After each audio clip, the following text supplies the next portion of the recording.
Welcome to my channel and welcome back to my another video. তো কেমন আছো তোমরা? আই হোপ তোমরা সকলে খুব ভালো আছো, আমরাও খুবই ভালো আছি। আর আজকে হলো আমাদের দীঘার ফার্স্ট ডে। আর আজকে আমরা বিকালবেলা এখন বেরোচ্ছি বেড়াতে। তো মানে আমরা দুপুরবেলা খাওয়া দাওয়ার পর একটুও রেস্ট করার টাইম পাইনি, কারণ অনেকটাই লেট হয়ে গেছে। আর তোমার একটু টায়ার্ডই আছি, বাট ঠিক আছে, ঘুরতে এসেছি, একটু টায়ার্ডনেস নিয়ে না বেরোবো। আর আজকে আমাদের বিকালবেলা মানে যে যে জায়গাগুলো যাওয়ার ব্যাপার আছে সেগুলো হচ্ছে ওশিয়ানা বিচ, ঢেউসাগর, আর হচ্ছে তোমার জগন্নাথ টেম্পল। এই তিনটে আমরা এখন হাতে রেখেছি। দেখা যাক কতদূর কি ম্যানেজ করতে পারি না পারি, কেননা অনেকটাই বেলা হয়ে গেছে, প্রায় 5টা বাজে এখন। আমরা এখন বেরোচ্ছি, তো সেই রিলেটেডই ভিডিওটা হবে। আই হোপ তোমাদের সকলে দেখতে খুব ভালো লাগবে। তো ভিডিওটা কিন্তু অবশ্যই শেষ পর্যন্ত দেখবে তোমরা। তো চলো ভিডিওটাকে স্টার্ট করা যাক। মিলে বেরিয়ে গেছি বেড়াতে। আর একটা ব্যাড নিউজ, যেটা এর আগের ভিডিওতে আমি গুড নিউজটা দিলাম, সেটাই ব্যাড নিউজ হয়ে গেলো। সেটা হচ্ছে কৌশিক আসতে পারছে না।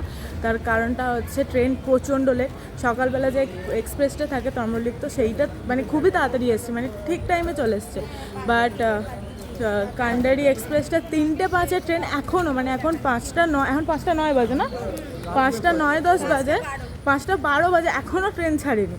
তো মানে 6টা বেজে যাবে, ফালতু একটা দিনও পাবে আসার জন্য, এতটা জার্নি করে ফালতু আসবে।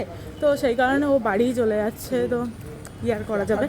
তো যাই হোক, ওসব বাদ দাও। এখন আমরা ভালো করে ব্লগটা করি, ব্লগটা করলে ও সে তবু সেই জিনিসগুলো দেখতে পারবে। মনটা তো খারাপ লাগবেই, বুঝতেই পারছি, কিছু করার নেই আর। তো দেখি এবার আমরা এখানে অটো করে যাব, দেখা যাক অটো কি বলে না বলে। এখান থেকে আমরা ডাইরেক্ট ওশিয়ানা বিচ যাবো প্রথমে।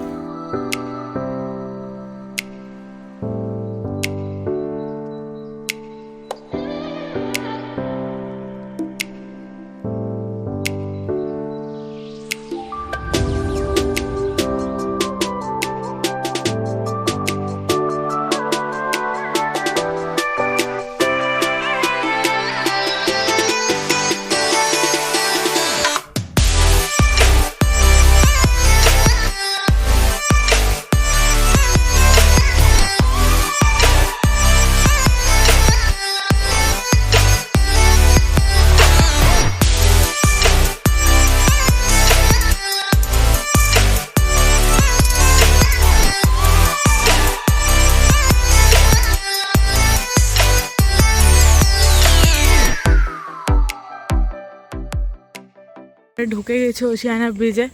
আসলি মজা আছে হচ্ছে ওই সিঁড়িটা যে আছে, ওই সিঁড়িটার ওপারে আলাদাই মজা আছে। কিন্তু কাকিমা, ওই সিঁড়িটার ওপারই আসল মজা আছে, দারুণ জায়গা। সিরিয়াসলি এইটা দেখে মনে হয় যেন কষ্টের পরে কেষ্ট, যে মানে এটা আছে না প্রবাদ বাক্যটা, যে কষ্ট করলেই তো কেষ্ট পাওয়া যায়, ঠিক মানে এটা হলো একদম রিয়েল লাইফের ঘটনা। এইখান দিয়ে ওঠার পরে কষ্ট করে ওপারে গেলেই কেষ্ট পাওয়া যাবে, এরকম ব্যাপার।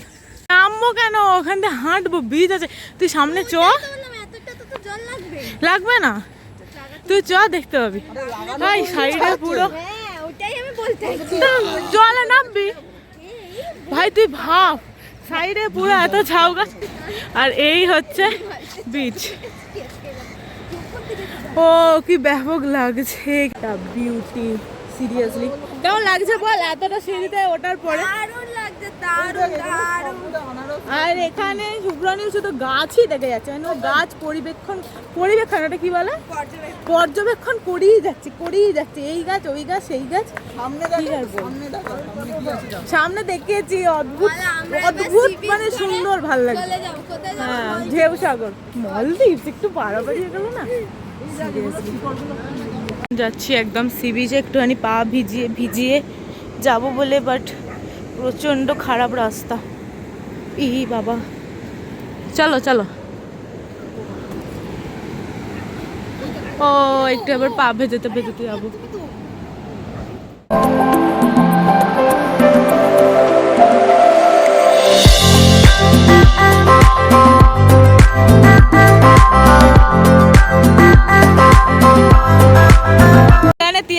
স্টার ফিশ পেয়েছে, ও শুভ্রনীল পেয়েছে, কি ব্যাপক লাগছে সিরিয়াসলি ভাই।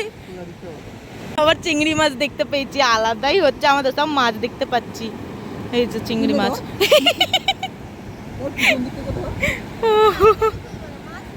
আমরা হেঁটে হেঁটে চলে এসেছি ঢেউসাগরে। আর এটা হলো সেই দোলনাটা, যেটা ওপর থেকে উঁচু থেকে দোল দেওয়া হবে আর কি, সেইটা। আর এইখানে আমরা এখন হাঁটছি, কাকু কাকিমা আগে আসছে, আমরা পেছু পেছু আস্তে আস্তে হাঁটছি। বেশ ভালো লাগলো, একদম শান্তি, একদম পিসফুল একটা মানে হাঁটা হলো আমাদের কি বিকালে। আর এটা বেশ ভালো লাগছে দেখতে, বাট আমরা কেউ করবো না। তিয়াসা তো আবার বলছিল করবে, জানি না কি করবে। আর রাতের সমুদ্র, মানে রাতের না, এটা সন্ধ্যার সমুদ্র, আলাদাই লাগছে দেখতে, দেখতেই পাচ্ছ তোমরা। এই যে ঢেউ সাগরে আমরা ঢুকে গেছি ভেতরে, কাকু কাকিমা বাইরেই বসে আছে, বললো কাকু কাকিমারা আসবে না, আমরাই সব এলাম। আর তোমার কি বলে, এখন তো আবার টিকিটের ব্যবস্থা হয়ে গেছে, 20 টাকা করে টিকিট নিচ্ছে। বাট এর আগে যখন আমরা এসেছিলাম এমনিই ঢুকে গেছিলাম, এত টিকিট ফিকিট ছিল না। এটা মানে তোমার স্মল পার্ক আছে, আরও অনেক কিছু জিনিসপত্র আছে। আর মানে আমি এত ব্রিফলি মানে বলারও কোনো প্রয়োজন নেই আমার মনে হয়, কারণ দীঘা কোন বাঙালি আসেনি বলো, তো সবাই মোটামুটি জানো। ওই রাস্তাটা কি ব্যাপক লাগছে দেখতে। আমরা এখন একটু ঘুরে ঘুরে যাচ্ছি, পুরো লাইট, মানে এখানে শুধু লাইটিংই আছে, এই দিকটা আরও সুন্দর লাগছে দেখতে। এদিকে আরও পার্ক ফার্ক আছে আর কি, বাচ্চারা দোল চাপছে। আর আমরাও এখানে যাচ্ছি একটু দোল খেতে, কেন দেখেছি একটা কাকুও দোল খাচ্ছিল, সেই দেখে আমাদের মনের মধ্যে কনফিডেন্স চলে এসেছে, তাই আমরাও এসেছি এখানে দোল খেতেই। দেখো কাকিমাও খাচ্ছে। বাহ, তোর তো জায়গা বুক করে নিয়ে তো সবাই দিয়ে হেঁটে হেঁটে আমরা যাচ্ছি, আর যেতে বেশ ভালো লাগছে আমাদের। আর ওই সাইডেও যাব, পার্ক তো আছে, বাট পার্কটা তো মানে ব্যাপারটা হচ্ছে ছোটদের, সেখানে বড়রাও চাপছে, বাট আমরা সুযোগ পাইনি সেটার। এখানে অনেক খাওয়া দাওয়ার জায়গা আছে, আর ওই হচ্ছে দোলনাটা, ওটা আমরা আর ওদিকে যাবো না, আমরা ওই সাইডে যাব। আরে ভাই আলাদাই লাগছে দেখতে, মানে এখানে কিছুই নেই সেরকম, 20 টাকা দিয়ে একটু ফালতুই এলাম মনে হচ্ছে। হ্যাঁ বেশ ভালো লাগছে দেখতে। তো এবার এসছি এই সাইডটা, অনেক কিছু চেঞ্জেস হয়ে গেছে, অনেক কিছু বুঝতেই মানে তোমাদের কথা আমি দেখিয়েছি লাস্ট ব্লগে, মানে 2 বছর আগে। এখানে সাইকেলিং চড়েছিলাম আমি আর ভাই মিলে, অনেক কিছু মনে পড়ে যাচ্ছে। এই সাইডগুলো মানে রেস্টুরেন্ট আছে মেবি, আমি জানি না, না এগুলো অনেক কিছু অ্যাক্টিভিটি মনে হয়, দেখতে হবে গিয়ে কি আছে না আছে এইগুলোর ভেতরে। বাট প্রচুর লোক, যেটা দেখতে পাচ্ছ তোমরা, সত্যি প্রচুর লোক।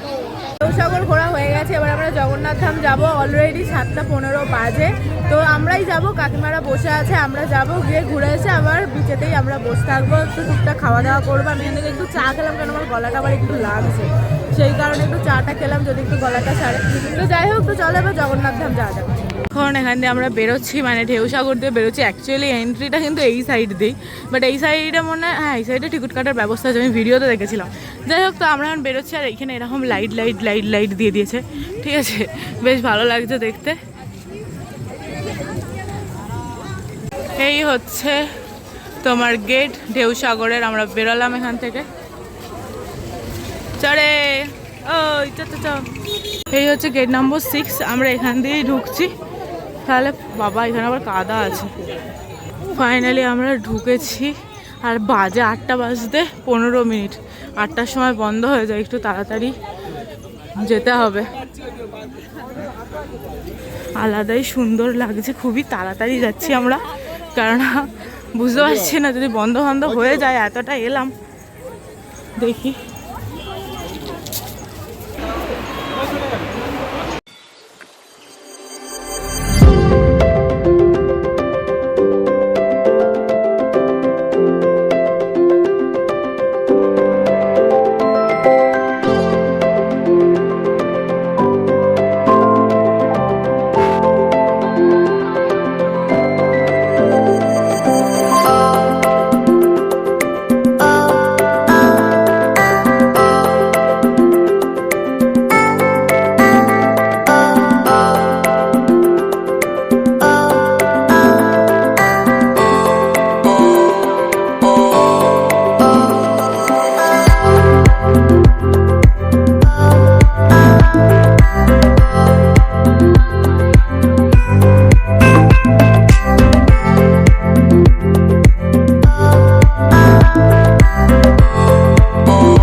ফাইনালি জগন্নাথ দেবের দর্শন হয়ে গেছে। আর আমরা বাইরে দাঁড়িয়ে একটু পুরোটা তোমাদেরকে দেখাচ্ছি। সিরিয়াসলি খুব দারুণ লাগলো, খুব ভালো লাগলো। অবশ্য একদম টাইমের মুখে একদম আমরা ঢুকেছি, মানে একদম ওই শেষ গেট থেকে যেখান থেকে তোমরা লাইট দেখতে পাচ্ছ ওখান থেকে ঢুকে এখান থেকে এসে এইখানে হচ্ছে তোমার অ্যাকচুয়াল জগন্নাথ দেবের মন্দির, মানে এখানে জগন্নাথ দেব আছেন। তো দর্শন হয়েছে, ভালো মতনই দর্শন হয়েছে। এই হচ্ছে গিয়ে ব্যাপার। তো ভালো রকমভাবেই দর্শন করলাম, ভালো রকমভাবেই ঘুরলাম। তোমাদের কেমন লাগলো অবশ্যই তোমরা কিন্তু জানাতে ভুলো না। আমার তো বেশ ভালো লাগলো। আর এখানে এত হাওয়া দিচ্ছে না কি বলবো, সিরিয়াসলি এখানে দারুণ হাওয়া দিচ্ছে। মানে পুরো দীঘা ঘুরলাম বাট মন্দিরে দারুণ হাওয়া দিচ্ছে। আর মন্দিরের গেট 8টার সময় বন্ধ হয়েছে, বন্ধ হয়েও গেছে। আমি তো ভেবেছিলাম যে আসতেই পারবো না আমরা, জাস্ট মানে 7:15 বাজে তখন ভাবছি ভাই চলে যাও, অটো করে যাই, যা হোক করে যাই, বাট চলে যাই আমরা। তো ফাইনালি এলাম, কারণ কালকে টাইম হবে না অতটা। তো এটাই তো বেশ ভালো লাগলো, বেশ মজা হলো। আর সত্যি খুব ভালো, জায়গাটা খুবই সুন্দর এবং খুবই পিসফুল একটা জায়গা। এই দিকটা আলাদা রকমেরই সুন্দর লাগছে, ঠিক আছে, সত্যি এই দিকটা দারুণ লাগছে। পুরো এরিয়াটা আমি তোমাদের সাথে শেয়ার করছি, কেমন লাগছে অবশ্যই কিন্তু কমেন্ট করে জানাতে ভুলো না। আমাদের তো দারুণ লেগেছে, মানে দারুণ দারুণ ফটো তুলেছি এখানে, ঠিক আছে। আর ফাইনালি যে জগন্নাথ দেবের যে দর্শন পেয়েছি এটাই আমাদের কাছে অনেক বড় ব্যাপার, কারণ একদম এন্ড পয়েন্টে এসে আমরা মানে দর্শন পেয়েছি। মানে পুরো এরিয়াটা কত বড় ভাবো একবার, বিশাল বড় এরিয়া। আর লোকজনও মানে আছে, বিশাল লোকজন আছে। মানে আমরা ভাবছিলাম হয়তো আমরাই হয়তো লাস্টে ঢুকবো, বাট বিশাল লোকজন। এখন হয়তো লোকজন ঢুকছে, বাট দর্শন তো পাবে না, মন্দিরের গেট বন্ধ হয়ে গেছে। এমনি নর্মাল ঘোরার জন্য আসতে পারে, বেশ ভালো জায়গা। আমরা আবার ওল্ড দীঘায় চলে এসেছি। এবার কাকিমারা যেখানে বসে আছে, মানে আমরা যেখানে চান করছিলাম ওই জায়গাটাতেই বললো বসে আছে, তো ওখানেই যাব। এখানে ধারে ধারে অনেক দোকান আছে, প্রত্যেকবার আমরা এই জায়গা দিয়েই যাই আর কি বিচেতে, মানে এখানেই থাকি যেহেতু আশেপাশেই হোটেলে। তো চলো এবার বিচের ধারে যাওয়া যাক।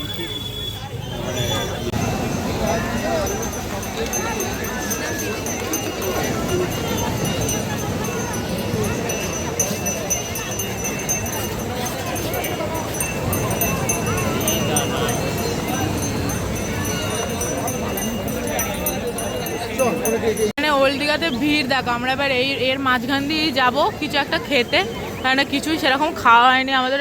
আমি তো শুধু চাই খেয়ে যাচ্ছি আমার গলার জন্য, আর বাকিরাও কেউ কিছু খায় না। এ বাবা, না না আসবে না, হয়তো হয়তো ওইটা আসবে, ওইটা আসবে, ওইটা আসবে। এ বাবা এলো না, মানে ঢেউটা উঠছে অনেক জোরে। হ্যাঁ এই জাস্ট আমরা সব হোটেলে ঢুকলাম, এবার চেঞ্জ করব। আর পারছি না, প্রচণ্ড টায়ার্ড, পা পুরো ব্যথা হয়ে গেছে। বাট প্রচণ্ড মজা করেছি, আনন্দ করেছি। আমার শুধু গলাটা একটুখানি, টাগলাটা একটু ব্যথা হচ্ছে, আই থিঙ্ক সর্দি হতে পারে, জানি না। তো যাই হোক, তো বাট দারুণ মজা করেছি। আই হোপ তোমাদের সাথে যতটা পেরেছি আমি শেয়ার করেছি, সেইগুলো আশা করি তোমাদের সকলের খুব ভালো লেগেছে। ভালো হলে প্লিজ ভিডিওটাকে do like, comment, share and subscribe the channel. তো চলো ভিডিওটা এখানেই শেষ করছি, আবার একটা নতুন ভিডিও নিয়ে তোমাদের সাথে দেখা হবে। তো এখনকার মতন টাটা।